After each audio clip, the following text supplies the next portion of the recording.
Mm. Yeah? O, katulad nito, mga kababayan. Ha? Katulad nito, mga kababayan, speaking of Sara Duterte. Ano yan, Kent? Speaking of Sara, ito ha. Mismo sa interview ni Sara doon sa Davao City, nadulas ang bunganga ni Lustay. Pakinggan ninyo ha. Nadulas, mga kababayan. Naku, posible talagang tama ang sinabi ni Trillanes. Pakinggan nyo, mga kababayan, sa interview. Antayin natin, tapos kuna natin ang picture, tapos ilabasan na naman natin yung pictures kung merong mga bagong maletas na lalabas. Antayin natin, tapos kuna natin ang picture, tapos ilabasan na naman natin yung Diba? Nadulas ang gaga. Anong sabi niya dun sa interview? Hintayin natin, hanapan natin ng picture at picturean natin, tapos ilabas namin. So ibig sabihin, may alam siya na ilabas natin na ang picture. Okay, kita niyo mga kababayan, nadulas ang gaga. So, ibig sabihin mga kababayan, tama nga si Trillanes na ang nasa likod nitong 18 Marines ay ang Duterte Camp. Tama din si Boyeng Rimulya na minamanipula itong mga delivery ng maleta sa panahon pa ito ni Duterte. At mismo galing sa bunganga ni Sara yan. Bago pa lang kami naging Vice President at President, usap-usapan na yung maleta na yan. Kinonfirm na ni Sara yan eh. Bago pa kami naging President at Vice President, usap-usapan na yan at alam na namin ang maleta na yan. So, ibig sabihin, hindi pa sila President at Vice President ni Bongbong. Meron ng maleta delivery. Ito ha. Ulitin ko, pakinggan ninyo. Antayin natin, tapos kuna natin ang picture, tapos ilabasan na naman natin yung pictures kung merong mga bagong maletas na lalabas. Ilabas naman natin, di ba? Nakita mo? Nadulas siya. Ito pa, bukod sa isang kadulasan ni Sara dyan, ito pa, yung isa. Ito pa, hanapin natin, mga kababayan. Nadulas si Sara dyan, mga kababayan. Wait lang. Ito yung sinabi niya ha. Punta tayo sa TikTok. Lalabas naman yan dito eh. Saan na ba yung TikTok natin dito? May TikTok pa ba tayo dito? Cellphone na lang pala. Ito, mga kababayan, tignan ninyo. Sara Duterte, matagal na alam ang maleta. Ito. Reaction lang dun sa mga lumalabas sa Senate hearings, allegations of bags of money being delivered po kaila Congressman Zaldico, Congressman Romualdez. You have any reaction on that? Billions of money po. Well, matagal naman namin na alam yan dahil matagal naman na yan pinag-uusapan. Simula pa lang noong pagpasok namin as President and Vice President, naririnig na namin yung delivery ng mga pera. Kita niyo? To sapos sabihin ninyo ngayon, si PBBM ang mastermind. Bago pa lang namin pagpasok sa President, as Vice President and President, naririnig at pinag-uusapan na yan, delivery ng pera. So, paano nangyari yan ngayon na mismo si Sara sinabi at inamin? Noon pa to noon pa na interview to. Mga kababayan, nung paglabas ni Zaldico, na nagsalita si Zaldico na may video-video with the slideshow. Inamin ni Sara, mga kababayan, tignan nyo Congressman Zaldico, Congressman Romualdez. You have any reaction on that? Billions of money po. Well, matagal naman namin na alam yan dahil matagal naman na yan pinag-uusapan. Simula pa lang noong pagpasok namin as President and Vice President, naririnig na namin yung delivery ng mga pera na nakalagay sa mga suitcases. Pero ngayon lang siya lumabas in public dahil merong witness na nagsabi na siya mismo ang nagdadala nung mga. Diba? Kita nyo? Matagal nang alam ni Sara. Hindi pa sila Vice President at President, usap-usapan na yan. Ngayon lang lumabas dahil may witness. So paano nangyari na si PBBM ang mastermind? Tanong ko lang mga kababayan, paano ngayon sabihin na si PBBM ang mastermind kung si Sara mismo nagsabi, hindi pa daw sila President at Vice President ni PBBM? Alam na nila to. Ayan na. Nagkabulgara na. Ito pa, mga kababayan. Boying. Ayan, ito na ha. Minanipula ang picture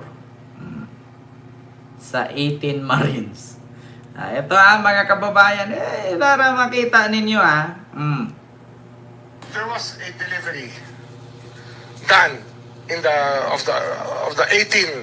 of the 18 Marines, supposedly the joint affidavit of the 18 Marines pointed to a delivery to one of the Congress persons, no? One of the congressmen or congresswomen. Congresswoman daw. But when we investigated that angle, it appears that Ako, Maristela. this delivery was done during the time of Speaker Lord Velasco. That picture that was put in the affidavit was done during the time of Speaker Lord Velasco. Ayan na. So, it is not an entirely accurate depiction of even pictures. What you see here is really a manipulation of facts to make it appear that that was that. But actually, they were playing with timelines. And this is one timeline that they played with, that this happened before the term of President Marcos. Some of them, at least, one picture that showed, that was used in the affidavit, would show us that it was done during the time of Lord Velasco as Speaker of the House. Diba? So, sa panahon ni Digong yan. Ngayon, sasabihin ni Sara, ito binulgar ni Sara, mga kababayan. Si Sara na mismo nagbuko. Siya mismo nagsabi, mga kababayan. Pakinggan ninyo.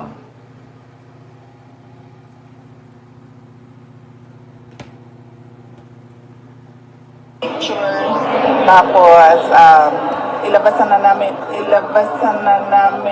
naman natin yung pictures kung merong mga bagong maletas na lalabas. Antayin natin, tapos kunan natin ang picture, tapos ilabas na naman natin yung pictures kung merong mga bagong maletas na lalabas. Antayin natin, tapos kunan natin ang picture. Antayin natin, tapos kunan natin ang picture, tapos ilalabas namin. At least just one of them. I'm not saying... Diba? Reaction ng sa mga lumalabas sa Senate hearings, allegations of bags of money being delivered po kaila Congressman Zaldico, Congressman Romualdez. You have any reaction on that? Billions of money po. Well, matagal naman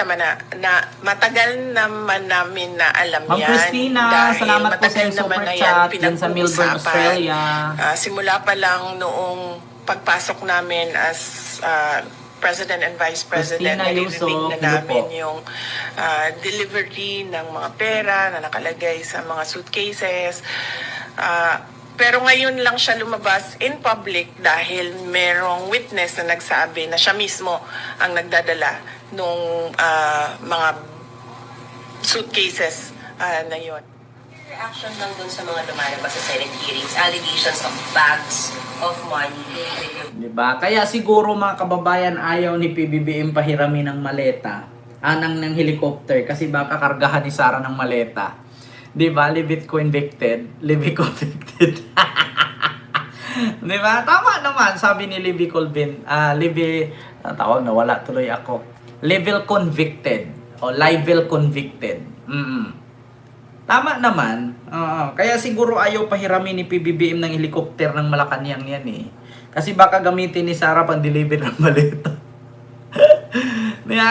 Matagal naman naming alam yan. Hindi pa kami presidente at vice president. Usap-usapan na yan. Ngayon lang lumabas kasi may witness. So ibig sabihin, walang kinalaman si Marcos dyan. So ibig sabihin, panahon ng tatay niya, lumabas na yan. Diba? Hamtaro, Miguel Love, shout out po. Sa bunganga mismo ni Sara, inamin niya na matagal na sa panahon pa ng tatay niya nangyari ang delivery ng maleta. Kasi hindi pa sila presidente at vice president. Usap-usapan na yan. Yung delivery ng maleta na yan. 'Di ba? So ibig sabihin, paanong si Saldico? So ibig sabihin, nung panahon ni Digong, hindi lang si Saldico. Baka kasali si Yap dyan kasi si Yap ang budget, may tawag doon, ang tawag yung delivery, hindi. Yung pareho sa ranggo ni Saldico dyan sa Congress, yung siya ang nag-ano ng budget approval. Ayun na mga kababayan, alam nyo na, mismo nangyari sa bunganga ni Sara. At inamin niya mismo na matagal na yan. Hindi pa sila president at vice president ni Bongbong. Appropriation Committee, anong 2020 hanggang 2022. Si Eric Yap. Finance Council, hindi po, Appropriation Committee, tama po yun. Si Eric Yap. So, ngayon, pinalitan siya ni Saldico. So, ibig sabihin, kung nangyari yan nung panahon ni Digong, so, hindi lang pala si Saldico, kasali para si Eric Yap. At saka bali-balita nga na si Eric Yap ang nag-aproba doon sa 51 billion ni Pulong. Si Eric Yap ang nag-release noon sa 51 billion ni Pulong kasi siya ang appropriation tawag doon appropriation committee chairman. 'Di ba? Sir Elijah Silibre. So yun po yun mga kababayan, na So, klarong-klaro ha, mga kababayan, mismong sa bunganga ni Sara, nanggaling na hindi pa sila president at vice president ni PBBM, meron ng delivery ng maleta. Ngayon lang lumabas, my mistake, sabi ni Sir Vince Ayala. Hindi lang daw yan ngayon, noon pa. So, ibig sabihin sa panahon nga ni Digong, nako. At saka, sabi nga ng NBI, 8 sa 18 na Marines o nagpakilalang Marines ay hindi Marines. Yung 4 ay driver, yung 4 ay bodyguard. Ni Lustay. Ayan. So, alam nyo na, mga kababayan. So, maraming salamat po sa inyong lahat.